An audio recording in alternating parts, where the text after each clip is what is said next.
Hello, America. I'm Eric Erickson. This is 4 things you need to know this afternoon, and the 4 stories that matter most this afternoon, June 6, 2025, stories shaping our nation's future, economy, and conservative values. Be sure to subscribe on YouTube, and also now we've got the podcast available on Apple and Spotify and your favorite podcast app. Up today, D-Day at 81 years. It's the anniversary of D-Day, the Allied invasion of Normandy that began the end of Nazi tyranny in Europe. As the years stretch further from that moment in 1944, we've got to remind ourselves and our children why it still matters. That's why I start with this topic today. More than 150,000 troops stormed the beaches of Normandy. They came from the United States, from Great Britain, from Canada, and other allied nations. Thousands never returned home. Over 4,000 died that day. They faced German machine guns, mines, barbed wire, and the uncertainty of survival, and they advanced anyway.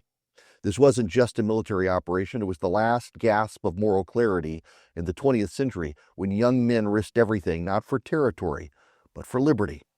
And we honor them. Let's also reflect on something uncomfortable. Fewer and fewer Americans know what D-Day even means. Our schools no longer teach it with the reverence it deserves. We've replaced civic education with activism and remembrance with revisionism. The men of D-Day weren't fighting to impose their will. This wasn't colonialism and colonizers. They were fighting so others could live free. And that kind of sacrifice is worth remembering because it's the kind of sacrifice that built this nation. But if we lose sight of D-Day, we lose sight of who we are as a country. Americans didn't build an empire. We liberated one. And a grateful world entrusted the care of freedom to us. We lose sight of that, and that the post-war world order isn't a pejorative.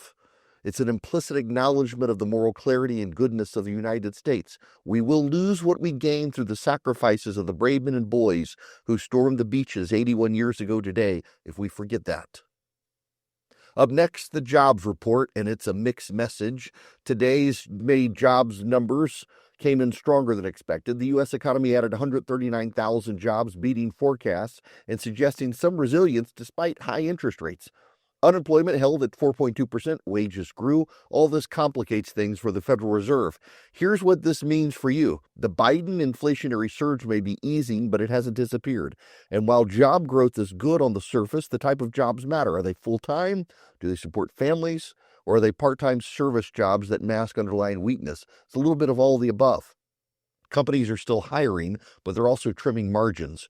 Workers are changing jobs more frequently, and high borrowing costs are stalling out small business expansion, and people are bracing for the real impact of tariffs, which should start in the next month.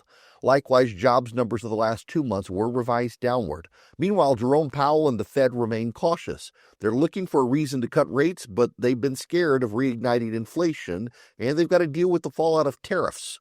The danger is stagflation, slow growth with sticky inflation. It's a policy trap, and the only way out is to get Washington out of our way. We need fewer handouts and more productivity, fewer taxes, more enterprise. Let the free markets work and stop treating the economy like a science experiment or like a Politburo that can control it and us. The third story today, Donald Trump and Elon Musk reportedly spoke by phone about the GOP tax bill, and what follows has turned into the feud of the month. Musk has criticized the bill, calling it a handout to old economy industries. Trump, never one to let a jab go unanswered, fire back, calling Musk ungrateful and reminding voters that Musk benefited immensely under Trump's first term. Donald Trump called Dana Bash on CNN this morning and said he's just not going to talk about Musk anymore. He's a troubled man.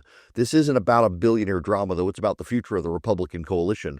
Trump represents the populist nationalist lane, protecting industry, raising tariffs, prioritizing legacy manufacturing. Musk represents the technocratic libertarian lane, favoring deregulation, innovation, private sector disruption. Both lanes matter, but they clash on strategy because they conflict a lot. What we're witnessing is the growing pain of a conservative movement figuring out how to balance its working class base with its pro-business roots. For now, the bill in question still has support. It's going to get through. The cracks are forming, and Musk is flexing his influence, not just in tech, but politics. We'll see more of these clashes. The takeaway: this isn't a civil war, it's a realignment. It is necessary. The Republican Party is no longer the party of Chamber of Commerce orthodoxy, but it's also not a protectionist machine the way some of Trump's allies want it to be. It's something new, and as long as it remains tethered to constitutional principles, economic liberty, and national strength, it's going to be better for it. The two men have too many aligned interests to completely fall apart. As I said on radio earlier today, it would be dangerous for the GOP to alienate the richest man on the planet who controls the most influential conversation starter on the planet, Twitter. The president has 3 more years. Musk has at least 30. Finally, Germany got a win while we were all distracted. With Trump and Musk dominating the headlines, someone else walked away with a strategic win, Friedrich Merz, the conservative leader of Germany. He met privately with White House and Republican leaders and managed to secure favorable trade terms and deeper coordination on Ukraine policy. While American billionaires traded barbs, Merz did what statesmen do. He advanced his country's interests quietly and effectively, overshadowed by the Twitter spat. This should be a wake-up call for all of us. The United States needs to focus less on personality politics and more on strategic posture. We're in a global competition with China, with Russia, and yes, with allies trying to get the best deal from us. Germany is rearming, NATO is recalibrating, and American attention is fractured by drama. Merz didn't make noise, he made progress. That's a lesson conservatives need to take seriously. If we want to lead, we need to stop getting distracted by every shiny object.